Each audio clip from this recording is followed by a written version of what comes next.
आज हमारी माँ बहनें नकाब घर में देवर के सामने है तो नकाब नहीं पहनती, और अगर घर में है तो नकाब ऐसा दरवाजे पर बांध के निकलेंगी कि उनकी जरा सी ठनक नजर ना आए। लेकिन जैसे ही घर से बाहर निकलती है पूरा चेहरा खोल देती है। अल्लाह के रसूल ने फरमाया है गैरों के लिए पर्दा है, अपने घर में अपने शौहर के सामने चेहरे के पर्दे के बारे में नबी ने फरमाया नहीं है। अपने ससुर से पर्दा नहीं है। अल्लाह अकबर। लेकिन आज ससुर के अगर घरघरा लग जाए तो कोई बहू जाकर पानी नहीं डालेगी, वो कहेगी हमारे ससुर हैं। और कुरान में रब ने फरमाया ससुर मिसले बाप हुआ करता। बोलिए ना सुभान अल्लाह। और अगर देवर है, देवर से पर्दा करना वाजिब है, जेठ से पर्दा करना वाजिब है। अक्सर औरतें ये कह दिया करती तो हमार दिए उसकी एक झलकी जहन्नम में ले जाने के लिए काफी है। जोर से बोलो, हाँ मन लगा के बोलो सुभान अल्लाह। ए माँ बहनों पर्दे में रहो। पर्दे में रहने से कितने फायदे हैं। अल्लाह के रसूल फरमाते हैं शौहर की रोजी अगर बढ़ नहीं रही है तो ज्यादा पर्दे में बीवी रहना शुरू कर दे।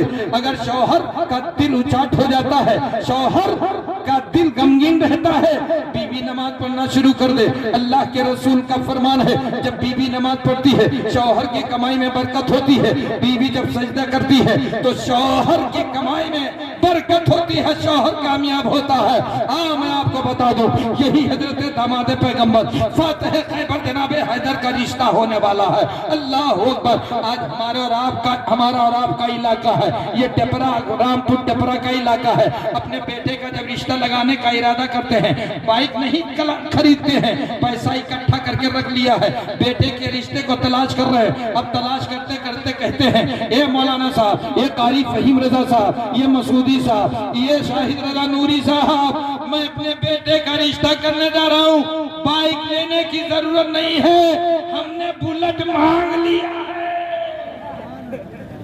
ये कौन बुलेट वाला फकीर लकीर बन गया है, फकीर का लकीर हो गया। ए मेरे मिल्लत के कई नौजवानों, अल्लाह के रसूल का फरमान है बेटी रहमत है, बेटी को रहमत समझ करके अपनी झोली को फैला दो और कह दो मैं नबी का सदका मांग रहा हूँ, खातून जन्नत का सदका मांग रहा हूँ। कसम खुदा की जो बेटे वाला बाप बेटी को रहमत समझकर अपने घर में बहू बनाकर लाएगा, आका फरमाते हैं नबी की इस प्यारी सी सुन्नत के सदके में उसका कदम पड़ते ही घर में बरकतों का अंबार लगा दिया जाए।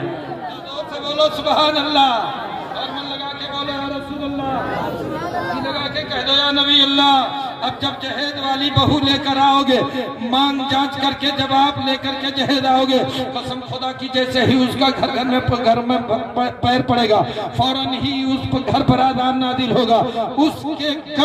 उसके रोने के बिना पर अल्लाह के प्यारे रसूल का फरमान है जिसने किसी गरीब दुखिया को रुलाया कभी जिंदगी में करार नहीं पाएगा, कभी सुकून नहीं पाएगा, कभी चैन नहीं पाएगा। आका फरमाते हैं जिसने गरीब की मदद फरमा दी है वो यहाँ भी मदद वाला बन जाएगा, वहां भी मदद वाला बन जाएगा। बोलो सुभान अल्लाह, और मन लगा के बोलो या रसूल अल्लाह। यही फातिमा ज़हरा रज़ी अल्लाह ताला अन्हा है। आपके शादी के पैगाम पे पैगाम आता रहा, नबी पाक इनकार पे इनकार करते रहे, पैगाम कबूल नहीं कर रहे हैं। अब हज़रत अबू बकर सिद्दीक पहुंच गए, उम्र फारूक के आदम पहुंच गए, बारगाह सरकार में गुलामी पेश कर रहे हैं। ये मेरे आका मेरे माँ बाप आप पर कुर्बान हो जाए। पैगाम लेकर अबू बकर आ गए हैं, पैगाम लेकर उम्र फारूक के आदम आ गए हैं। कैसा पैगाम है?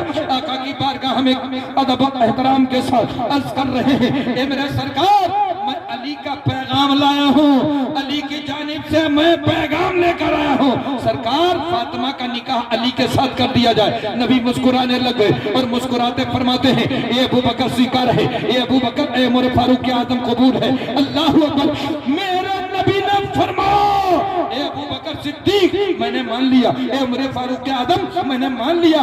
आज रात में मैंने आसमान पर देखा है जिब्रील ने फातिमा का निकाह हजरत अली से फरमा दिया है। जोर से बोलो, मन लगा के बोलो, तमाम सहाबी इकट्ठा हो गए। इकट्ठा होने के बाद तमाम लोगों ने माल जमा किया, चादर में माल को इकट्ठा किया। नबी तक खबर पहुंच गई, मेरे आका की बारगाह में खबर पहुंची। रब के महबूब ने कहा कैसा माल है? मेरे आका ने फरमाया कैसी गठरी है, चादर में कैसा माल जमा हुआ है? सहाबी अर्ज करते हैं आका फातिमा के जोड़े के लिए माल इकट्ठा किया गया है, उनके लिबास के लिए मैंने माल इकट्ठा किया है। आका फरमाते हैं ये गठरी ले लो और ले जा करके गरीब बेटियों में बांट दो। मेरी बेटी वही चादर ओढ़ कर जाएगी जो मुस्तफा के हाथ से इनाम के तौर पर मिलेगा, जिसमें कई पैबंद लगे हैं। मेरी बेटी वही चादर ओढ़कर ससुराल जाएगी ताकि उम्मत की बेटियों को कोई गम न हो कि नबी की बेटी इतना अच्छा लिबास पहन कर गई है। मेरे आका चाहते तो जन्नत की हूरें लेकर के चादर आ जाती, मेरे आका चाहते तो जन्नत से जेवर आ जाते, लेकिन मेरे आका ने उसी चादर में रुखसत किया ताकि उम्मत के बेटियों को कभी गम महसूस ना हो। सुभान अल्लाह, जोर से बोलो। जब कोई भिखारी अपने बेटे का रिश्ता तुम्हारे दरवाजे पर लेकर आए और जहेज का सवाल कर दे तो कह दो हम ऐसे भिखारियों से दोस्ती नहीं करते, हम उनसे दोस्ती करते हैं जो उम्र वाले हैं, हम ऐसे शख्स से दोस्ती करते हैं जो अली वाले हैं, हम ऐसे शख्स दोस्ती करते हैं जो हसनैन करीमैन वाले हैं। मेरे आका ने फरमाया अपनी बेटी को मिट्टी का प्याला जहेज में दिया, खजूर की चटाई दी है, मेरे आका ने मस्कीजा दिया है।